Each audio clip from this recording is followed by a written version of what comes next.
¿Cómo te va, Miriam? ¿Cómo estás? Muy bien. Hola Gerardo, nos encontramos otra vez. Otra vez más, la tercera es la vencida. Muy bien. Pero Sí, esta vez tal vamos a hablar de cine. Vamos a hablar de cine, un autor, un director que vos me propusiste, a mí me interesó mucho, del tiempo de la Unión Soviética, ruso, Andrei Tarkovsky, que hizo solamente 7 películas, pero cada una de esas películas es una obra maestra. Nosotros vamos a conversar en torno a la película Andrei Rublev, que es una ambientación libre, en cierto modo, de un iconógrafo del siglo XV, fines del XIV, ruso, que escribió, porque los iconos se escriben, la Trinidad, que es muy conocida, la Trinidad de Rublev. Si uno googlea enseguida aparece esa imagen. Es inspirador para todo lo que es la iconografía rusa, marcó como un estilo propio, diferenciándose del estilo bizantino. Fue su segunda película, la primera era La infancia de Iván, después las dos últimas las escribió fuera de Rusia, en cierto modo en el destierro, Nostalgia y Sacrificio, que la terminó cuando él estaba muriéndose de cáncer. O sea que, de algún modo, expresó también con eso lo que para él era el arte, que era justamente dejar casi la vida en lo que se hacía, ¿no? Y entonces, en esta película también de algún modo lo presenta Rublev de esa manera, es decir, casi como un artista. Muy interesante porque justamente era todo un lenguaje religioso que no se podía usar en época justamente del comunismo. Pero además vamos a conversar esta película vinculada con un libro del mismo Tarkovsky, en donde él de algún modo explica lo que para él significa el arte del cine, esculpir en el tiempo. Vamos a ir conversando un poco libremente, ¿no es cierto?, estos aspectos, porque se asocian mucho a la vida y a la teología o al quehacer teológico. Entonces, te cedo la palabra primero a vos, Miriam. Bueno, para mí es un gusto poder conversar y reflexionar sobre este cineasta, ¿no? Porque creo que ha marcado mucho la historia del cine como arte verdadero y también porque ha marcado mi propia historia.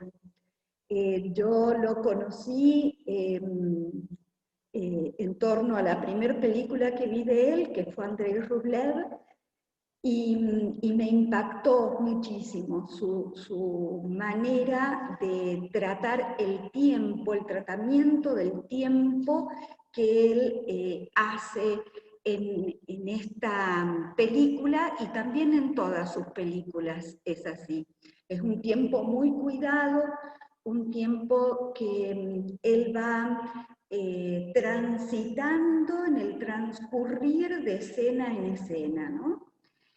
Y bueno, yo pensando qué podía compartir sobre esta experiencia personal mía, del impacto que Tarkovsky ha dejado en mí y en mi vida cotidiana personal, este tratamiento del tiempo que él hace en sus películas y cómo él lo trata en su libro, en este que vos citaste, que es Esculpir en el tiempo. Para él, el cine es esculpir en el tiempo, ¿no? Hacia la manera de un escultor que va sacando de a poco esa imagen que tiene que dar a conocer y que tiene que transmitir a través de esa imagen un mensaje. Bueno, cuando yo trataba de ordenar así estas cosas que habían suscitado en mí este cineasta tan querido, y para no irme por las ramas, porque soy de conversar mucho, quise, bueno, dividir en 3 momentos, en 3 instancias reflexivas, esto del tiempo, ¿no? El tiempo, como él mismo dice, que el cine y cada escena es atrapar el tiempo, ¿no? Queda atrapado el tiempo en una cinta cinematográfica. El otro momento es el tiempo de la imagen, cómo la imagen es tratada en el cine y en mi vida a través de ese tiempo que transcurre. Y un tercer momento que es el tiempo de la observación, el tiempo de la gratuidad, el tiempo del haiku, como dice Tarkovsky. Bueno, en esta primera instancia, que sería atrapar al tiempo, que es una forma de atrapar la vida, yo diría que es una manera de recoger ese instante que conmueve y que convoca. Recoger. Al recogerlo y al detenerme en ese instante, estoy nuevamente encontrándome con el sentido trascendente que tiene la vida, que tiene ese instante, ese tiempo único e irrepetible, ¿no? Y que está presente en los fenómenos cotidianos, en la cotidianidad. No es que es recogido de abstracciones y de especulaciones, ¿no? Sino que es recogido en la vida. Y bueno, detenerse, ¿para qué detenerse y atrapar el tiempo? Para descubrir lo que pasa, lo que acontece, para capturar lo esencial, para tomar y extraer eso importante que me afecta, eso importante que me afecta a mí, a los otros, a la vida, y que estoy frente a una pantalla, estoy frente a un libro, estoy frente a personas y estoy frente a la vida de una manera única, irrepetible, ¿no? Entonces, esto es lo que él me ha enseñado a través de este tratamiento del tiempo, como atraparlo, capturar y atrapar la vida para llevarla en su tarea como cinematógrafo, es llevarla a la pantalla. Y para mí es como recuperar este sentido único y trascendente que tiene la vida, los encuentros, los hechos, los acontecimientos, el acontecer de esta vida. Y bueno, ¿para qué? Para quedar también inmerso en ese tiempo que transcurre entre escenas y escenas, entre imágenes e imágenes, no dentro de un tiempo lineal.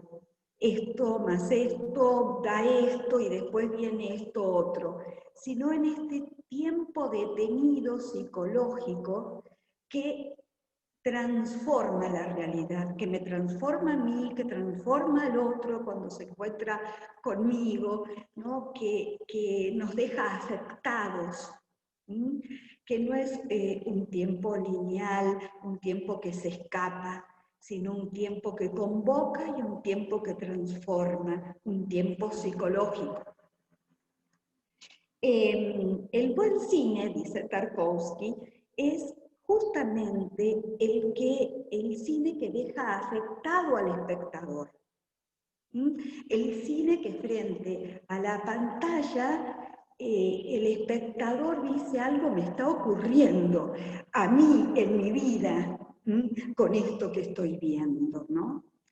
Y bueno, aprender a recoger escenas, imágenes, apropiarse de la música, entrar en el tiempo de la película, me fueron enseñando a mí a entrar en la vida, en el tiempo de la vida, también de una manera más cuidada, para que no vaya a los tropezones tirando lo que encuentre por el camino, sino cuidando a esta vida que es también una obra de arte. Bueno, este cine de Tarkovsky me ha enseñado justamente eso, ¿no?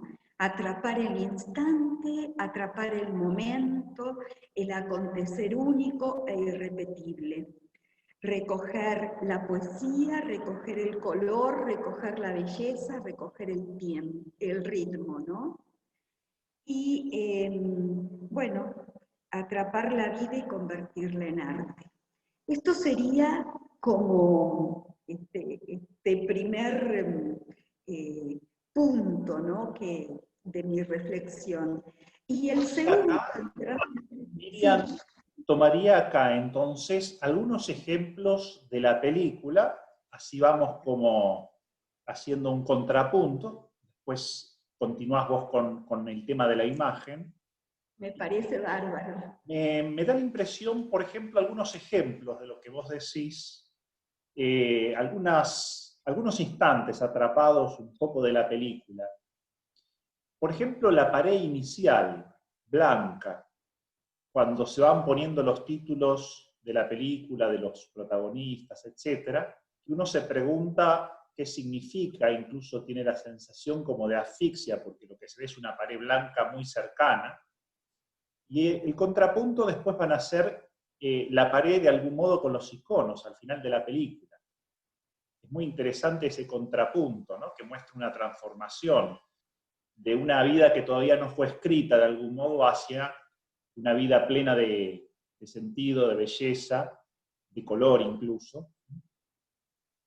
También en esa línea del contrapunto, la imagen inicial de esa especie de globo con el que va a volar un ruso, que tiene detrás el templo, se confunde con el templo, y es muy interesante esa figura de ese globo, porque si uno mira el simbolismo, tiene un doble simbolismo muy cuidado.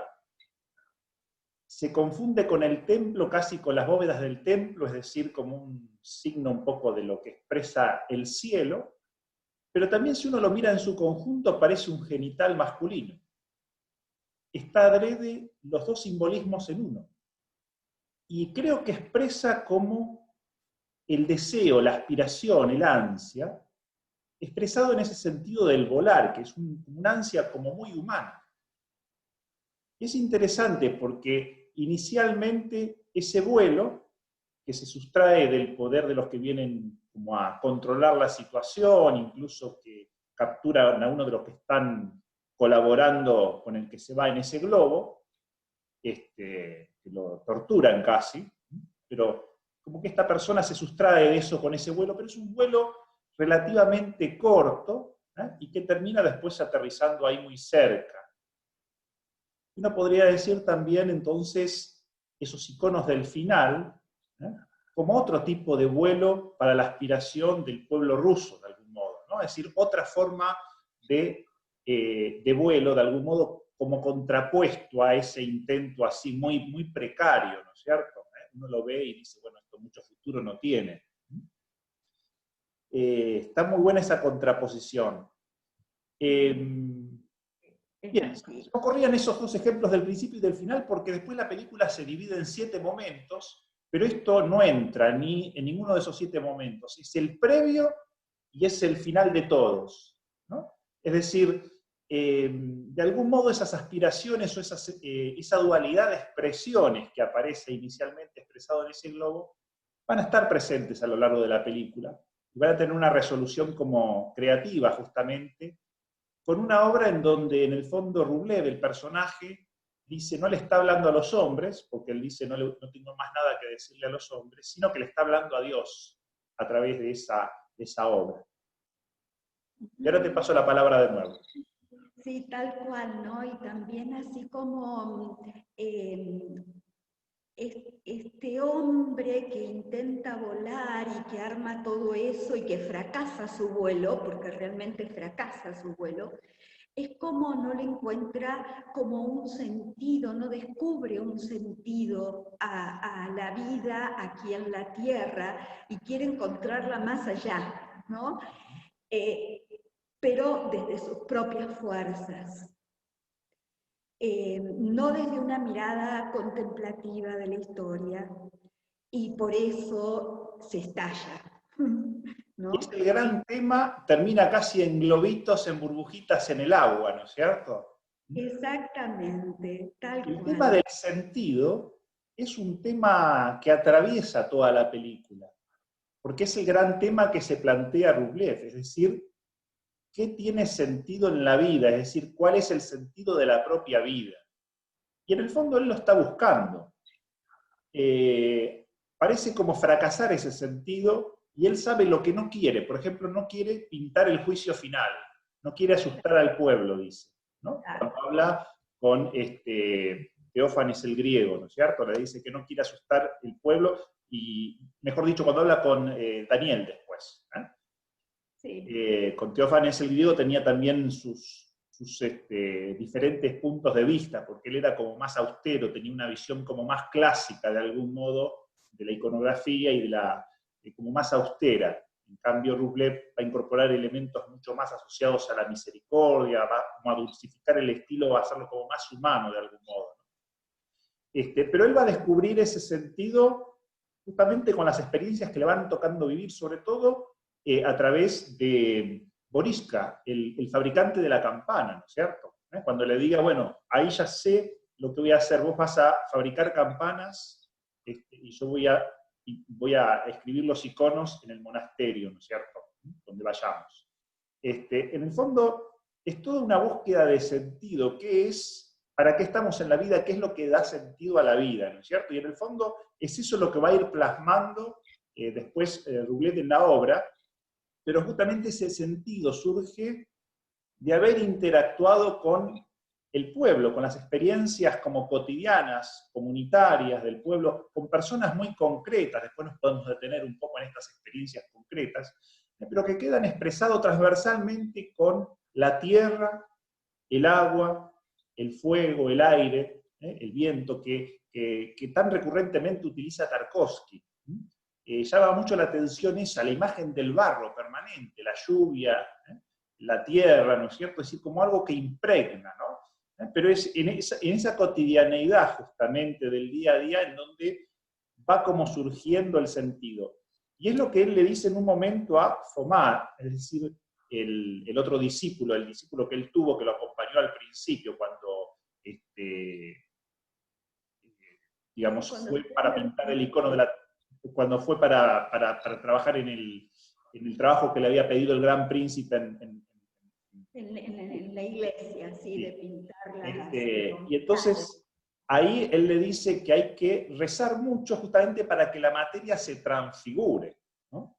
En el fondo, para que ese barro adquiera sentido, ¿no es cierto? Ese barro es una imagen casi de lo humano, de todo lo humano, ¿no es cierto?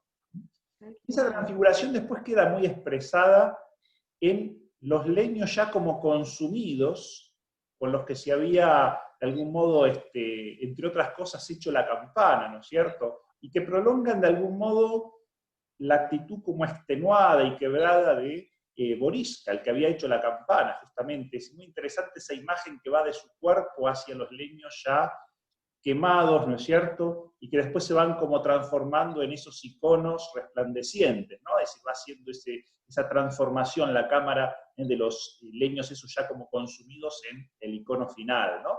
Es una imagen de la vida, es decir, del dejar todo para que quede para que se plasme esa obra de Dios, ¿no? Es decir, la vida como obra de arte, pero sobre todo como una obra que Dios hace en nosotros, ¿no? Bueno, de nuevo te paso la palabra. Sí, yo pensaba, digo, bueno, la gente que por ahí nos va a escuchar, está escuchando esta charla y que no ha visto antes estas películas y que nosotros hablamos con tanta soltura sobre sus escenas y eso, ¿no? Que solo quería, antes de comenzar con el otro espacio del tratamiento del tiempo, decir que el cine de Tarkovsky parece aparentemente un cine complejo, difícil, un cine con un lenguaje muy cerrado.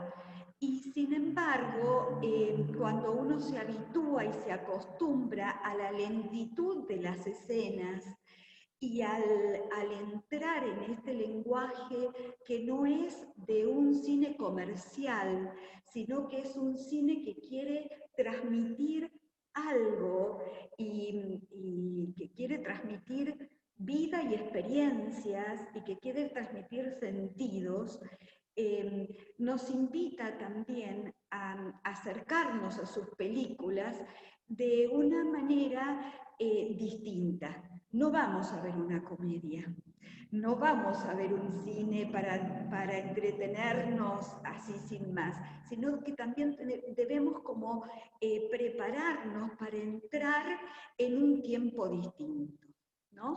Y bueno, el tiempo de la imagen, que sería como esta segunda reflexión, meditación que yo hago en torno al tratamiento del tiempo en el cine de Tarkovsky. Él dice que el tiempo de la imagen es el tiempo de la vida. Y que la imagen artística es tomada de la vida cotidiana. Todas las imágenes de esta película y de las otras películas de él son tomadas de la vida real cotidiana, como esta que vos decías, ¿no? De prender un fuego, de andar chapoteando por el barro, de hacer una campana, de ir a buscar los polvitos para preparar las pinturas para pintar, ¿no? Todo eso que corresponde al quehacer de la vida, al quehacer diario, cotidiano, ¿no? Y bueno, esta imagen artística recupera el valor incalculable y trascendente que tiene la vida cotidiana, ¿no? Y esto es lo que a mí también me enseña, ¿no? Decir, bueno, la vida cotidiana tiene un valor que no se puede calcular, que no se puede tomar y utilizar de la manera que uno quiere, es incalculable. ¿Por qué? Porque nos lleva a la experiencia de lo infinito, a la experiencia de lo trascendente, a la experiencia de que todo aquí, así como vemos, no termina así, sin más, que tiene algo que esconde, que está ahí detrás de esa imagen, ¿no? De esa imagen que Tarkovsky tan bellamente pone en cada una de sus escenas y que las elige, ¿no? Las elige no desde un pensamiento racional y desde un tiempo lineal, sino que las elige porque él se ha sentido convocado, él se ha sentido llamado. Y bueno, ir a la esencia del cine es ir a la esencia de las cosas, a la esencia de lo que en ellas representa el cine. El cine de Tarkovsky, ¿no? Porque hay otros pseudocines, ¿no? Y la imagen artística, como decíamos, tiende a lo infinito, tiende y nos conduce hacia la experiencia de lo absoluto. Y es como si fuese el ícono sagrado que Andrei Rublev en su película quiere ofrecerle al pueblo que está pasando las mil y unas por encontrar el sentido de la vida. Y él no quiere una imagen que sea de un juicio final, como le pedían que pintara, que transmite miedo y a un pueblo apocado, sino que ofrece la imagen de una Trinidad sentada a una mesa, ¿no? Por eso las imágenes artísticas que Andrei Tarkovsky elige para su cine son como íconos sagrados, como este ícono de la Trinidad, que invita al otro a sentarse al que está expectante, al que está ahí como espectador de las escenas, no quedarse fuera, sino involucrarse y meterse dentro de estas imágenes, de este icono sagrado. De hecho, la imagen de la Trinidad al final se corresponde también hacia el principio de la película con la imagen de los tres cofrades caminando por el campo ruso de algún modo, ¿no? Daniel, Cyril y Andrei, ¿no? De algún modo, sus propias diferencias, incluso las envidias, ¿no es cierto?, cuando le piden pintar, diríamos, esta obra en Moscú a Andrei Rublev, etc., en las idas y vueltas entre ellos, de algún modo, también son como un eco de la división de Rusia expresada de varias maneras, entre el gran príncipe y el príncipe, por ejemplo, ¿no es cierto? Dos caudillos de algún modo, pero que son hermanos, es casi como un tema bíblico, ¿no es cierto? La tensión entre los hermanos. O también después con los tártaros, ¿no? Entonces, el tiempo en donde Rusia se va como unificando de algún modo, ¿no es cierto? Frente a ese desafío que él experimenta también en la película en carne propia, con sus propios cofrades, de algún modo la Trinidad es como inspiradora. Vos hablabas de la vida. Una imagen muy particular que elige Tarkovsky para expresar la vida es la imagen del caballo. Justamente cuando ese globo aterriza, el espacio ocupado por el globo es reemplazado después por una imagen que se está revolcando en la tierra, como una expresión, diríamos, de la vida de algún modo que busca como ponerse de pie, ¿no? También al final de toda la película aparecen varios caballos con la lluvia y el campo ruso que de algún modo queda como transfigurado, recreado, ¿no es cierto? Es una imagen muy vital, la lluvia, el verde, uno imagina el verde porque es una película en blanco y negro, pero se ve la fuerza de la vegetación y los caballos como pastando serenos, ¿no? También el caballo herido, muy interesante que se cae de la escalera en el momento en donde están ingresando a la iglesia, al templo de Vladimir.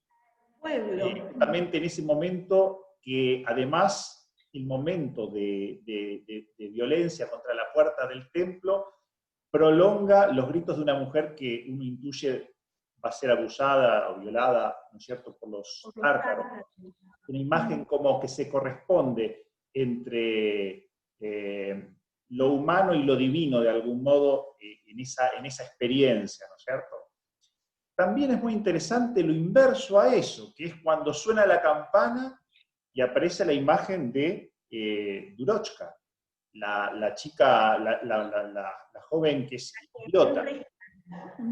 Y justamente poco antes habían conversando los que venían acompañando al gran príncipe, que estaban vestidos con ropa renacentista, eran los embajadores de algún país de Occidente, hablaban en italiano, uno se los imagina por su vestimenta, o florentinos, o no sé si genoveses o venecianos, ¿no es cierto?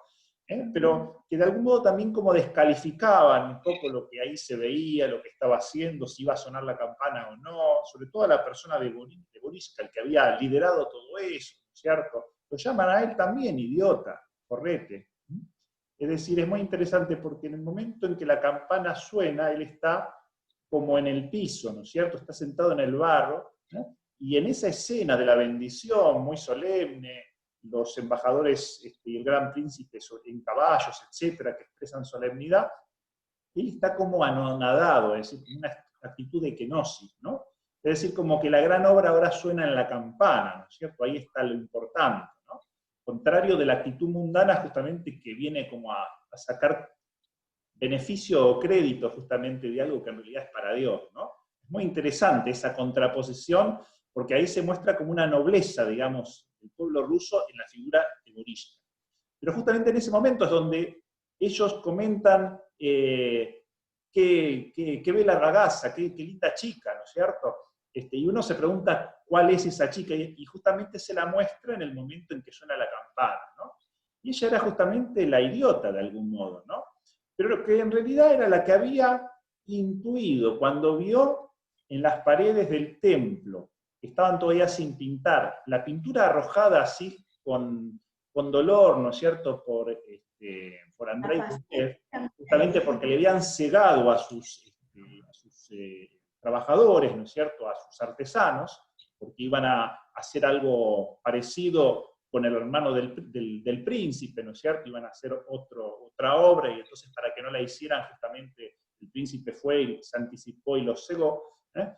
Cuando Andrei Rublev expresó ese dolor, ¿no es cierto?, tirando la pintura sobre la pared, la única que entendió ese lenguaje fue justamente Duroshka. Ella entró, miró el libro que estaban leyendo, que era el de la palabra de Dios, miró como que no le decía nada, como que siguió, es decir, como algo anecdótico.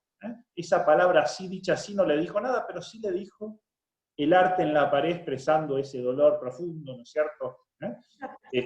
Muy interesante eso, porque ahí está como la contraposición también expresada en dos jóvenes, Gorishka y Durochka, de lo que serían un poco las posibilidades del pueblo ruso, ¿no? Es decir, que por un lado puede ser considerado idiota, ¿no? Y en ese sentido uno podría ver un poco las personas iniciales junto al juglar, ¿no es cierto?, los beodos, los borrachos, que hizo groserías, un poco un estilo así muy, muy vulgar, pero que, sin embargo, esa misma gente es la gente después trabajadora, la que de algún modo saca adelante un poco el trabajo de fundir la campana, etcétera, ¿no es cierto?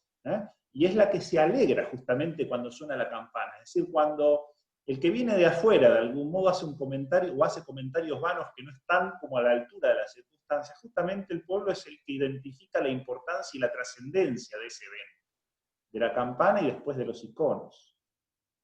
Y ahora te vuelvo a ceder la palabra. No, muy interesante esto, ¿no? Porque realmente en eso, ¿no? De Tarkovsky, en su libro, Esculpir en el tiempo, él justamente recoge la obra de Dostoyevsky, El idiota, ¿no? Y expresa allí lo fuerte y lo significativo que ha sido para él esa obra, ¿no? Esa obra escrita, literaria. Y en estos personajes, como vos decís, esta chica que realmente tenía un desarrollo cognitivo inferior, podía captar las cosas de otra manera, el pueblo, los juglares, el pueblo común, hambriento y pobre, ¿no? Y sin embargo son ellos los capaces de rescatar la importancia de lo que estaba sucediendo a su pueblo. ¿Y cómo? ¿No? Arremangándose y poniéndose a favor de la construcción de un país en un momento tan difícil como el que estaba ocurriendo. Y no aparecen los grandes. Sí. Además, Durochna es la que justamente termina siendo esposa del tártaro. El matrimonio era una forma de expresar alianza, o sea que termina vinculando a los rusos enemistados con los tártaros. Justamente lo que dice ese jefe tártaro es: tengo 7 esposas o 6 esposas, pero ninguna rusa, es decir, como que faltaba establecer esa alianza, y entonces ella termina como mediando, ¿no? Y es muy interesante que ahí ella presenta como una voluntad propia muy, muy, muy clara, ¿no es cierto?, de querer irse con el tártaro y no quedarse bajo la tutela de Andrei Rublev.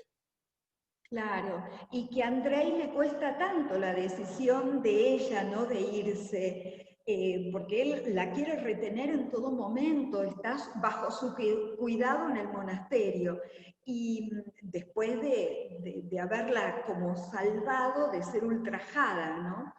Y sin embargo, bueno, ella se sube al caballo y se va con... Y sí, esto que vos decís, los tontos, entre comillas, son capaces de generar puentes entre lo diferente, puentes entre lo que está separado, puentes entre lo que no parece posible encontrarse y construir un camino juntos, ¿no? Sí, perfecto, muy lindo.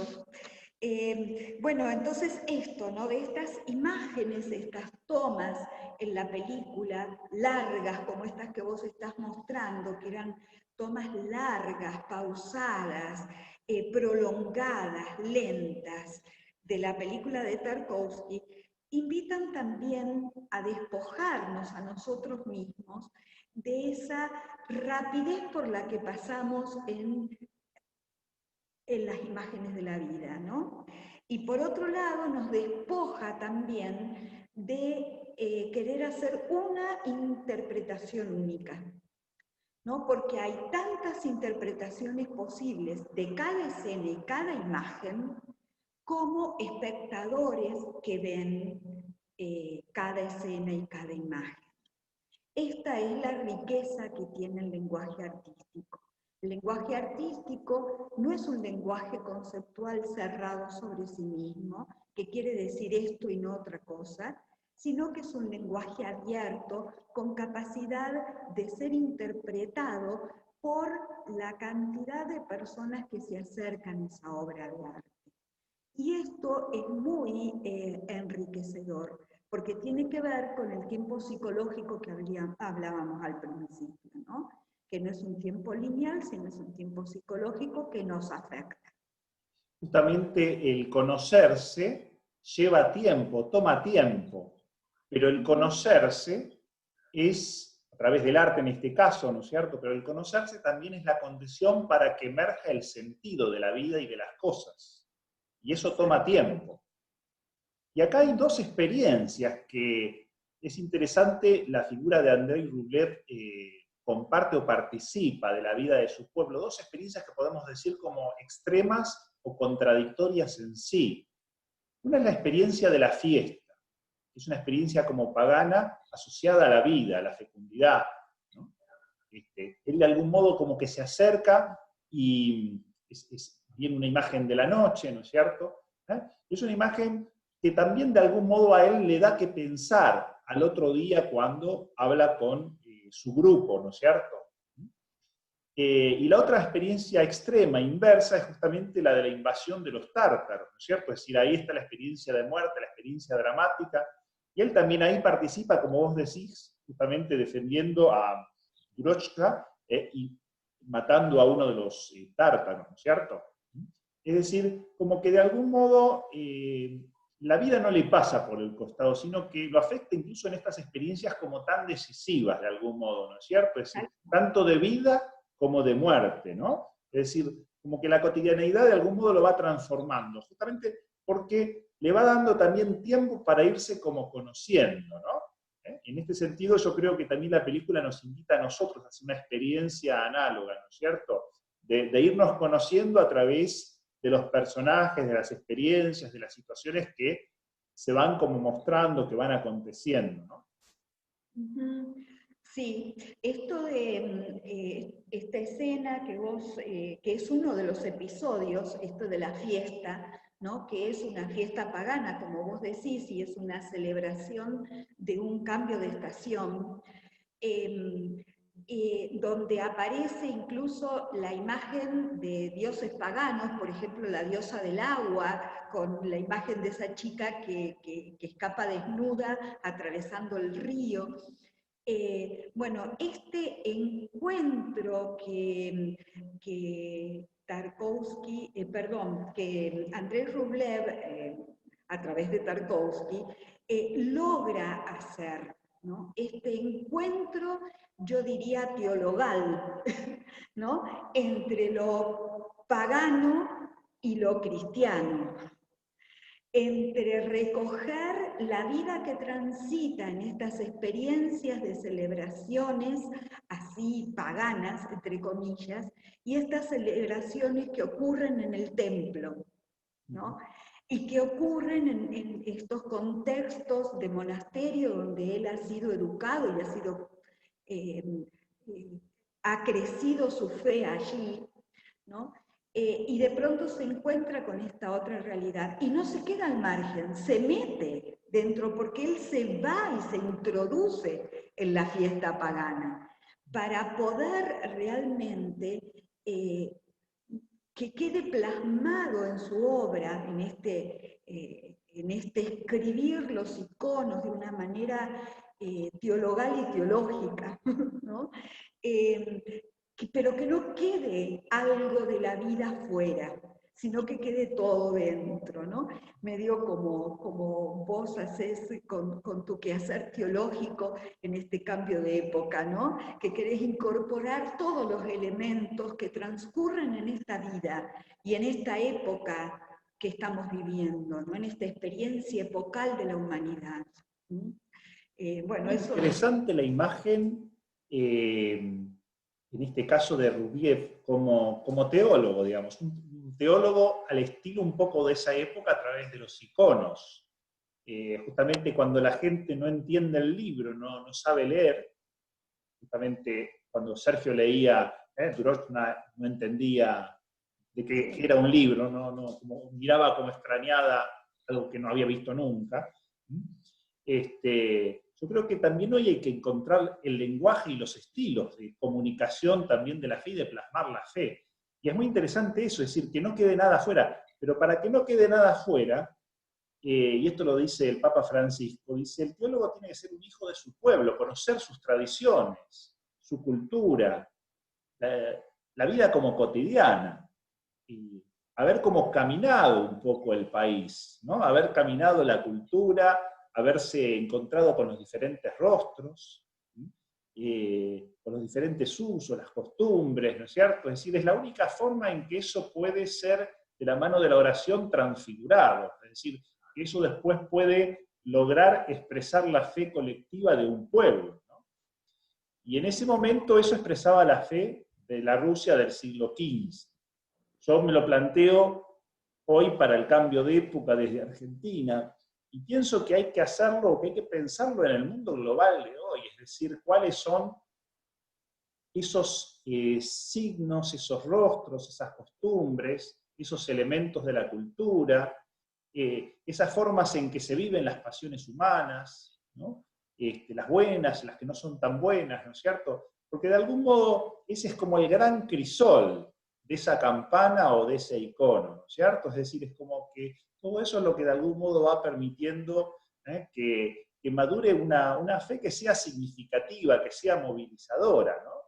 Y a mí me encantó esta idea que yo te había propuesto de ver la figura de Rublev como iconógrafo, ¿no es cierto?, como teólogo en el fondo, ¿no es cierto? Me parece que es todo ese camino el que se va haciendo. Es muy interesante cómo él se sitúa en las escenas, a veces se sitúa contemplativamente, sentado mirando, por ejemplo, cuando era lo del juglar, con una actitud de empatía, a veces de compasión, de cuidado en el caso de Durovna, o también en el caso de Boriska, es decir, como casi paternal en ese caso, ¿no es cierto?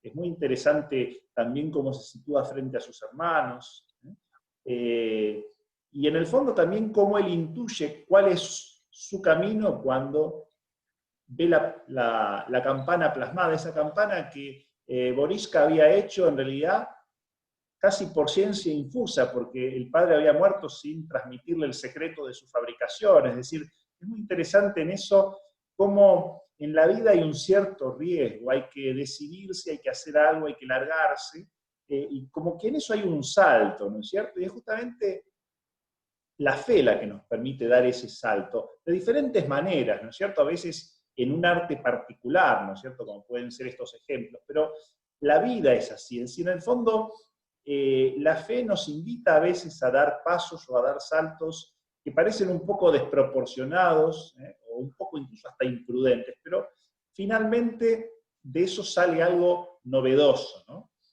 Y en este sentido hay fidelidad y creatividad, es decir, hay como una fidelidad a la tradición, ya sea popular, del propio pueblo, de la propia cultura, como también una fidelidad a la tradición creyente, a la tradición del pueblo creyente, de la iglesia, es decir, se lo ve a Rublev participar un poco de todos estos eventos, pero también hay como un aporte de originalidad personal, ¿no? Él en algún momento como, por ejemplo, discute, ¿no es cierto? Es decir, ¿cómo va a ser pecadora esta mujer que entró sin velo al templo, ¿no es cierto? Se intuyó lo que pasó a partir de esa pintura o de esa pintura tirada en la pared, ¿no es cierto? Es decir, bueno, como que de algún modo él se cuestiona algunas cosas, ¿no es cierto? Cuando viene de la fiesta diciendo, bueno, claro, todas personas mayores tienen un día todo muy igual, ¿no es cierto? Pero la vida también tiene otras cosas, etcétera, ¿no es cierto? Es decir, como que de algún modo él se inscribe en una tradición, pero también hace su propia experiencia y su propio aporte, ¿eh? Que son también sus discusiones con Teófanes el griego, ¿no? Es decir, también ahí justamente hay una innovación, hay una novedad creativa, una fidelidad creativa, ¿no? Me parece que esa es la forma de insertarse dentro de una tradición, es decir, también llegado un momento expresando la propia originalidad. Por supuesto hay que participar mucho, ¿no es cierto? Esto lo decía Juan Pablo II cuando hablaba del concilio. Dice, al principio yo escuchaba mucho, porque era uno de los más jóvenes, y después empecé también a hacer mi aporte, ¿no? Parece una buena imagen de lo que es también la novedad con respecto a la tradición. Es decir, bueno, uno se inscribe dentro de una tradición cultural, teológica, eclesial, creyente, de un pueblo, de una época, pero después también es capaz de producir algo que aporta y hace avanzar, algo que suma de algún modo, de un modo original. Por eso me pareció muy interesante la imagen, de nuevo, como teólogo de el Andrei Rublev de Tarkovsky, desde esta perspectiva artística. Tal cual, sí, sí, sí.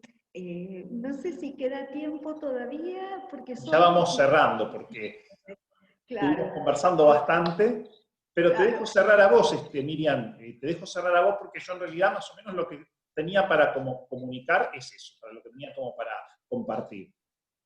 Ujú. Bueno, que me ha encantado. Y bueno, la última reflexión que yo tenía así como para compartir es esto de el tiempo de la observación, ¿no? Que es el tiempo de la gratuidad. Y que Tarkovsky en su libro Esculpir en el tiempo, él dice que es el tiempo del haiku. ¿Mm? El haiku, el poema japonés, que puede captar y expresar de una manera muy sencilla una realidad que en sí encierra muchas complejidades, ¿no? Corto, breve, conciso, sencillo, y que tiene una observación muy aguda de lo que está aconteciendo. El haiku se mete dentro de la naturaleza, el haiku se mete dentro del acontecer humano, el haiku hace que el que lee un haiku también vaya como descendiendo hacia los abismos, diría yo, de la realidad humana y de la realidad de la vida en la Tierra, ¿no? Y que, bueno, que a mí me gustaría en algún momento poder escribir un haiku sobre cada uno de los episodios de esta bella película que hemos elegido para compartir y para dialogar juntos, ¿no? Que cuando los tenga hechos te los voy a compartir. No soy especialista en haiku, pero bueno, hay que animarse. Te agradezco, Miriam, entonces este diálogo, esto que fuimos preparando desde hace bastante tiempo, justamente para que tuviera esta densidad.